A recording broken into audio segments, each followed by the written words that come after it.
दोस्तों 2025 का साल सऊदी अरब में काम करने वालों के लिए इंतहाई अहम है।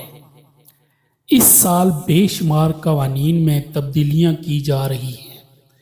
इनमें ऐसे भी कवानीन हैं जिनसे गैर मुल्कियों की मुश्किलात में इजाफा होगा, जबकि सऊदी हुकूमत की जानिब से ऐसे बेशुमार नए कवानीन बनाए जा रहे हैं जिनसे गैर मुल्कियों को आसानी होगी, जैसे कि एक जगह से दूसरी जगह नकल कफाला करवा सकते हैं, कफील के ख़िलाफ़ केस कर सकते हैं और आसानी से छुट्टी जा सकते हैं।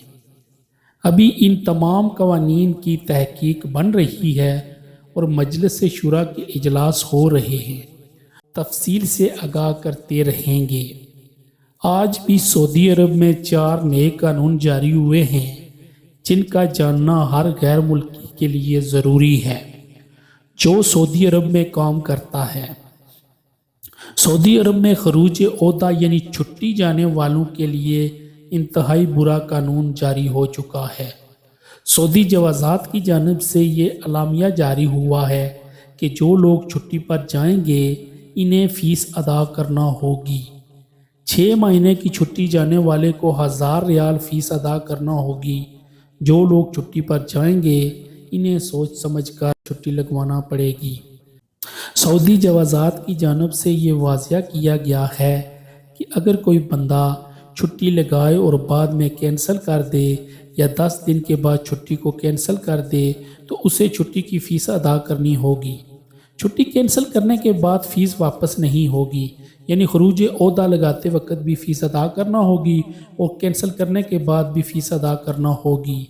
ये गैर मुल्कियों के लिए इंतहाई बुरी खबर है। सऊदी अरब की मजलिस शुरा में उम्रा वीज़ा और मल्टीपल वीज़ा के हवाले से बेशुमार अजलास हो रहे हैं। मल्टीपल वीज़ा के हवाले से ये खबर सामने आई है कि जिन लोगों के अकामे एक्सपायर हो चुके हैं और उनकी फैमिली उस वक्त सऊदी अरब में है, तो ऐसे लोगों को गिरफ़्तार करके न सिर्फ जेल में बंद कर दिया जाएगा बल्कि उनकी फैमिली को डिपोर्ट कर दिया जाएगा। लिहाजा ऐसे लोगों को मशवरा है कि वो अपनी फैमिली को जल्द अज जल्द सऊदी अरब से पाकिस्तान भेज दें, क्योंकि अगर फैमिली के सरबराह की गिरफ्तारी होगी तो बीवी बच्चों को कुछ समझ नहीं आएगी कि इन्हें क्या करना है। सऊदी अरब ने हर तरह के वीज़े 9 जून तक बंद कर रखे हैं।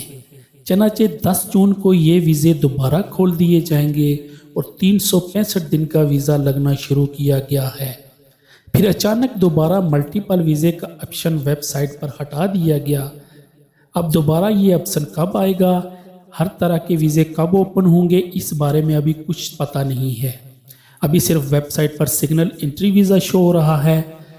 जब कोई भी आदमी सिंगल एंट्री वीज़ा के लिए अप्लाई करेगा तो इसके बाद इस मुल्क में मौजूद सऊदी सफारतखाना ये फ़ैसला करेगा कि उस आदमी को कौन सा वीज़ा जारी करना है।